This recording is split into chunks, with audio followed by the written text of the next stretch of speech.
과연 우리의 삶 현장에서 수많은 사람이 이 땅에서 성공하며 살기를 원하고 있어요.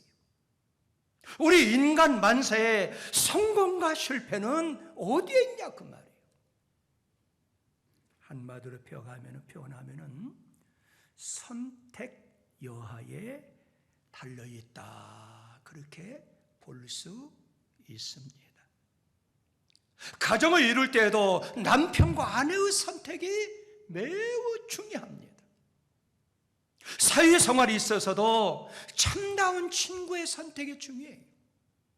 사업이 있어서도 직종 선택이 중요하고, 운영에 있어서도 진실한 동업자 선택이 중요합니다. 지능 개발에 있어서도 학과 선택이 중요하고, 영원히 사는 영생 문제도 신앙 선택이 중요하다는 사실이에요. 아멘. 수많은 조건들 속에서 살아가는 우리 인생들, 선택을 잘해야 성공할 수 있는 줄 믿습니다. 오늘 본문에 등장한 아브라함과 롯의 사건입니다. 그 아브라함과 롯은 두 가지 유형의 그리스도인들을 상징하고 있어요. 롯은 의로운 사람이었어요. 그러나 그 시각과 그 감격으로 자기 자신의 쾌락과 유익만을 바라보고 살아가는 사람들이었어요. 그러므로 수십 년 동안 교회를 다녀도 하나님을 믿는 믿음보다도 자기의 쾌락과 유익만을 바라보고 살아가는 사람을 롯의 형태라 얘기할 수 있어요. 환난과 시련과 핍박과 고난이 온다 하더라도 하나님의 약속 위에서 오직 믿음만을 두고 믿음의 주요 온전케 하신 예수를 바라보고 예수를 깊이 생각하며 살아가는 사람들, 이 사람들은 아브라함의 형태의 사람이라고 얘기할 수 있습니다. 그런데 오늘 본문에 보면은 롯의 형태 사람하고 아브라함의 형태 사람하고 함께 동거할 수 없다는 거예요.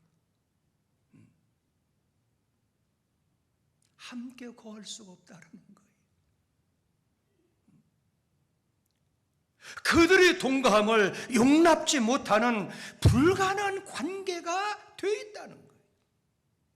이 말씀은 세상의 사람과 하나님의 사람과 지옥 갈 사람과 천국 갈 사람이 함께 동행할 수가 없다는 사실이에요. 할렐루야. 그 말씀이 오늘 본문 6절에 나와 있어요. 한번 읽어볼까요? 그 땅에 그들이 동거하기에 넉넉하지 못하였으니 이는 그들의 소유가 많아서 동거할 수 없습니다. 그랬어요. 다시 말씀드리면 아브람과 롯이 함께 거하는 거 용납하지 않았다는 거예요.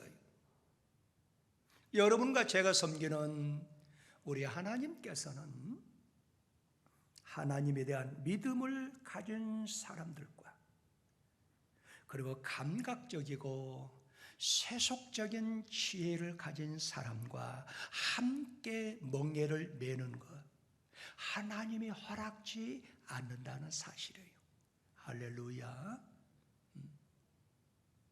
몇천 년 전에 아브라함과 롯뿐만 아니라 오늘 이 시대에도 하나님 믿는 사람, 그들 마음 가운데 가끔 일어나는 투쟁이라는 사실이에요. 다시 말씀드리면 육적인 생애와 영적인 생애를 사는 사람들 사이에 자주 일어나는 싸움이라는 사실이에요. 그러면 여러분과 제가 하나님을 믿는 사람으로서 이 험한 세상, 이 풍진 세상을 어떻게 살아가야 되냐 그 말이에요. 하나님을 믿는 사람은 따라 한번 합시다. 사람들에 대한 관대함을 가지고 살아가야 됩니다. 관대함을 가지고 살아가야 돼요. 오늘 본문에서 아브라함을 통해서 여러분과 저한테 주시는 말씀은 관대함을 가지고 살아가라는 거예요.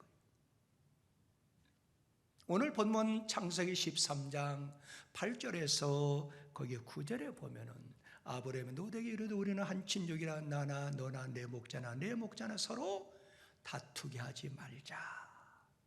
내 앞에 온 땅이 있지 아니하냐. 나를 떠나가라. 네가 좌하면 나는 우하고 네가 우하면 나는 좌하리라 그랬어요. 예수 믿는 사람, 하나님의 사람은 이익보다도 형제와 이웃 간의 화목을 더 중요시하고 자신의 권리를 양보할 줄 아는 사람, 이 사람은 관대한 사람이라는 거예요. 이와 같이 행동하는 사람들은 불신자들에게 하나님에 대한 우리의 믿음을 증거할 수가 있습니다. 믿으시면 아멘? 할렐루야. 이러한 양보심, 권리 포기는 그 사람이 지금은 손해를 보는 것 같아요. 그러나 하나님은 반드시 그걸 기억하신다는 거예요. 하나님의 말씀을 따르고 자신의 믿음을 지키기 위해서 희생하는 자들에게 하나님께서는 언젠가는 반드시 그들의 권리를 되찾게 해줄 뿐만 아니라 더 큰 축복으로 하나님이 보상해 주십니다. 아멘. 네. 반드시 하나님이 희생하는 자에게 보상을 주신다는 거예요. 아브라함은 자신의 믿음을 지키기 위해서 자신의 권리를 포기했어요. 자신을 양보했어요. 그리고 희생했어요. 이 땅에서 진정한 희생자가 누구였어요? 예수 그리스도였어요. 오직 예수만이 자기의 몸을 십자가에 희생시켰어요. 그러므로 예수를 믿는 자마다 구원함을 얻고 새 생명을 얻고 영생함을 얻을 수 있는 거예요. 왜? 그분만이 우리를 위해서 희생하셨기 때문에 그래요. 우리 사랑하는 성도 여러분, 우리도 아브라함의 위대한 관대함을 배워가지고 아브라함의 관대함이 여러분과 제 관대함이 되기를 소망합니다. 그뿐만 아니라 아브라함은 뭘 선택했을까요? 아브라함은 화평을 선택한 사람이에요. 여러분 오늘 본문 창세기 13장 바로 6절에 보면 이렇게 나와 있어요. 그 땅이 그들의 동거하기에 넉넉하지 못하였으니 이는 그들의 소유가 많아서 동거할 수 없습니다. 그런데 8절에 보면 이렇게 나와 있어요. 아브라함이 노대에게 이르되 우리는 한 친족이라 나나 너나 내 목자나 내 목자 서로 다투게 하지 말자 그랬어요. 아브라함의 사상은 다투거나 싸우지 말고 둥글둥글 화평을 이루며 사는 게 아브라함의 철학이고 아브라함의 사상이라 그 말이에요. 우리는 진실된 원칙을 희생할 수 없지만은 자기 입장만 생각 말고 화평을 추구하며 살아가야 될 줄 믿습니다. 사도 바울은 고린도 교회에 편지하기를 고린도서 7장 15절에 보면은 이렇게 나와 있어요. 믿지 아니하는 자가 갈리거든 갈리게 하라. 형제나 자매나 이르내 구해줄 것 없느니라. 그러나 하나님은 함께 있습니다. 하나님은 화평 중에서 너희를 부르셨느니라 그랬어요. 하나님이 여러분과 저를 부른 것은 화평 중에 불러줬다는 거예요. 우리가 섬기는 하나님은 오직 화평이신 하나님이라는 사실이에요. 그래서 고린도서 14장 33절에서 하나님은 무질서의 하나님 아니시 오직 화평의 하나님이시라 그랬어요. 그런데 이걸 많이 강조한 분이 계셔요. 그분이 누굴까요? 우리의 생명의 주인 되신 우리 예수님이 그걸 많이 강조했어요. 화평케 하는 자는 이미 복을 받았다는 거예요. 왜? 그 사람이 하나님 아들이라는 거예요. 믿으시면 아멘. 여러분 성경 마태복음 5장 9절에 보면은 화평케 하는 자는 복이 있나니 그들 하나님의 아들아 일컬음을 받을 것임이라 못을 박았어요. 왜 세상에는 전장의 불씨가 지금도 꺼지지 않고 계속 이어지고 있을까요? 지금도 오늘 또 러시아나 우크라이나 전쟁 중에 있잖아요. 성경은 다툼과 싸움이 일어나는 근본 원인은 사람들의 안에 있는 죄성 때문이라고 성경은 말씀하고 있어요. 성경은 모든 다툼과 싸움의 원인이 사람의 정욕과 사람의 탐욕과 사람의 이기주의, 자기 중심성이기 때문이라고 성경은 말씀하고 있어요.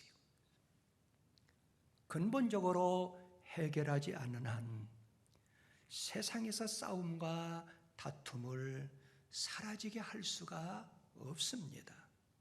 물의 근원이 더러운 경우에는 흘러가는 그 물이 아무리 깨끗해도 아무 소용이 없잖아요. 왜 그럴까요?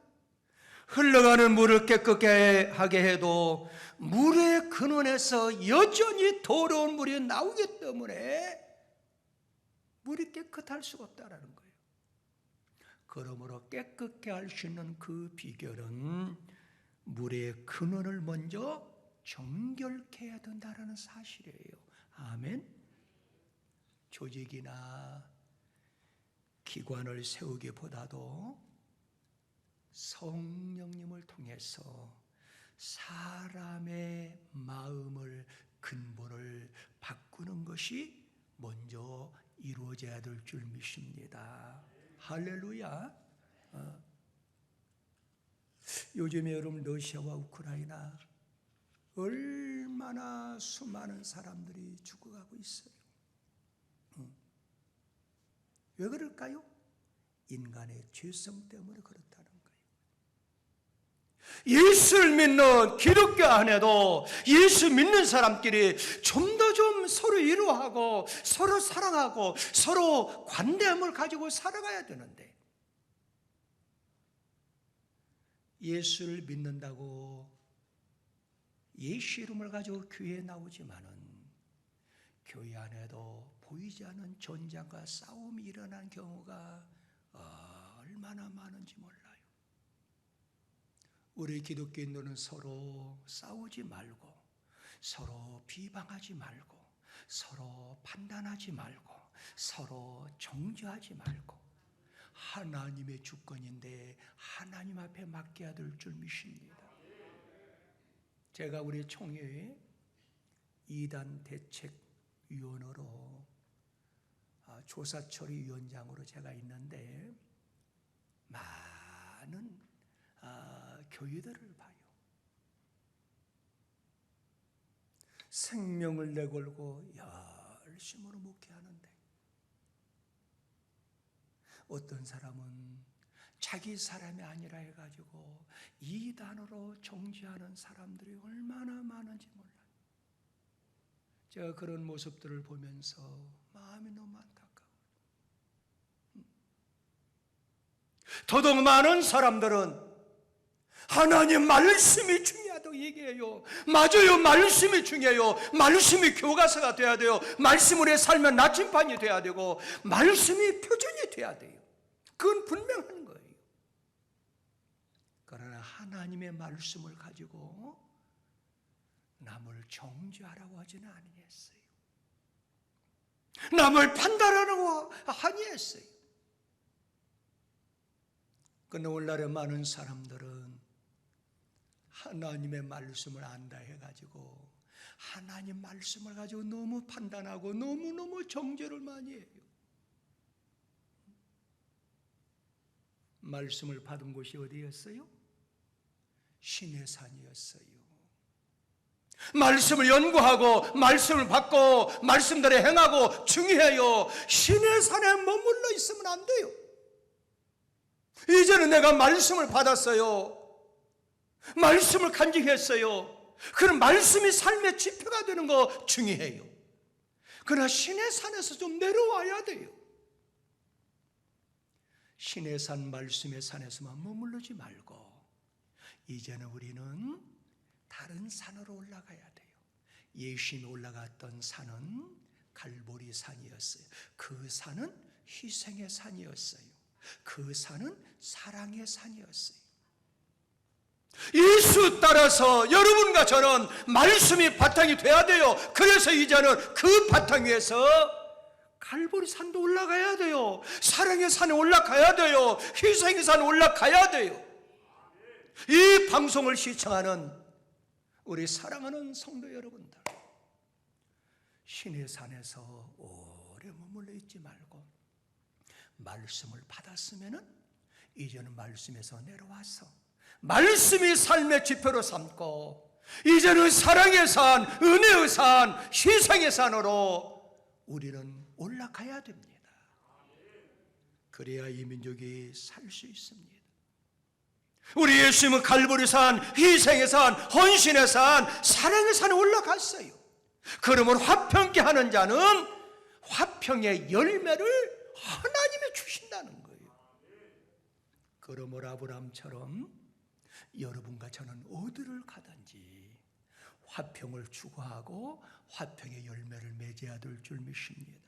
그 말씀이 야고보서 3장 18절에 보면은 그렇게 나와 있죠. 화평케 하는 자는 화평으로 심어 의의 열매를 거두느니라 그랬어요. 혹시 여러분 히브리어 좀 아세요? 잘 알지요? 샬롬이라고 하는 단어, 전쟁이나 병, 기근이나 재산이 없는 소극적인 평화가 아니에요. 샬롬이라는 것은 적극적이고 선과 기쁨과 축복을 누리는 상태를 의미하는 거예요. 그래서 이스라엘 사람들은 만날 때나 헤어질 때마다 서로 샬롬이라고 인사를 나눕니다. 이것은 상대방에게 하나님 은총으로 인해서 평안과 축복이 임하기를 기원하는 인사예요. 그러므로 여러분과 저는 항시 나뿐만 아니라 상대방도 항시 평화가 넘치도록 우리는 기원해야 된다고 말이에요. 그게 무슨 단어라고요? 샬롬이라고 하는 단어예요. 우리 한번 옆좌우로 살피면서 인사 한번 하겠어요. 샬롬. 이 말은 무슨 말이요? 평안과 축복이 임하기를 기원합니다. 그 말이에요. 평화를 유지하자 그 말이에요. 마지막으로 따라 말합시다. 아브라함의 양보. 예, 아브라함의 양보예요. 아브라함은 양보를 선택했다 그 말이에요. 여러분 창세기 13장 9절에 보면은 내 온 땅에 있지 아니하니 내 앞에 온 땅에 있지 아니하 나를 떠나가라. 네가 저하면 나는 우하고 네가 우하면 나는 저하리라 그랬어요. 이 말씀은 아브라함은 모든 좋은 것을 먼저 선택권을 조카인 롯한테 우선권을 선택권을 주었다는 거예요. 아브라함은 자신의 이기심을 포기하고 양보의 길을 선택했습니다. 하나님 말씀이 중심인 사람은 세상의 그 무엇에서도 영향을 받거나 동요되지 않는다는 사실이에요. 저는 여러분 창세기 13장 10절 말씀 읽으면서 은혜가 됐어요. 야, 아브라함은 복받을 사람이다. 왜? 그 환경과 그 형편과 그 현실은 동요될 수밖에 없어요. 한번 13절 읽어볼까요? 시작. 이에 롯이 눈을 들어 요단지역을 바라보니 소알까지 온 땅에 물이 그 당시에 초목 생활할 때 최고의 바라보는 게 물이요, 물. 지금도 여러분들 국가를 평할 때 그 나라에 물이 충만하냐, 우리는 한강에 물이 있잖아요. 전 세계 도시마다 강물을 보고 판단하잖아요. 물이 넉넉하다고 말이에요. 그리고 더 중요한 것은 시작, 여호와께서 소돔과 고모라를 멸하시기 전이었으므로 여호와의 동산 같다. 얼마나 좋은 땅이냐고 말이에요. 하나님이 축복해 주신 여호와의 동산 같다고 말이에요. 욕심 날 만하잖아요.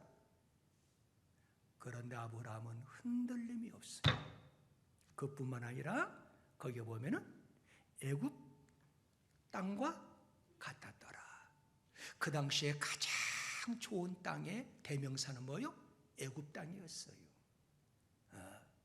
그래서 오늘날에도 여러분을 그러잖아요. 요즘에 수박 많이 나오죠? 그러면 수박 하면은 고창 수박이잖아요.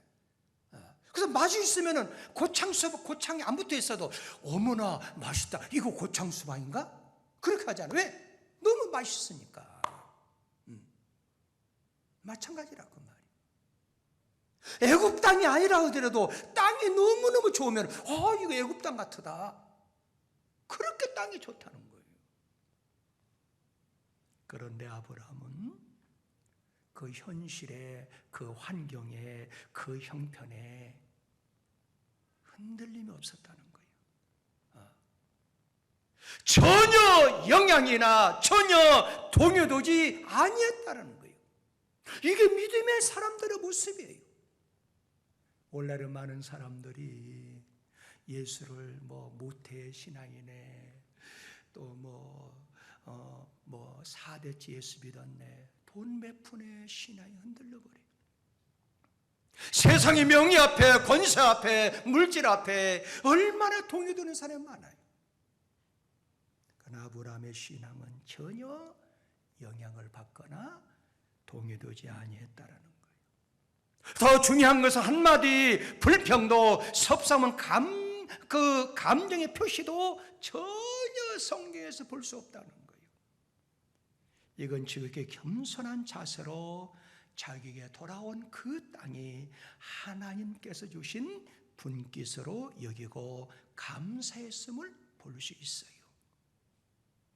사랑하는 성도 여러분, 우리도 이렇게 살 수 없을까요? 이렇게 살기만 하면은 하나님이 갚아주시고 하나님의 아브라함이 주셨던 그 복도 우리한테 오는 줄 믿습니다. 그 복이 어떤 복이냐고요?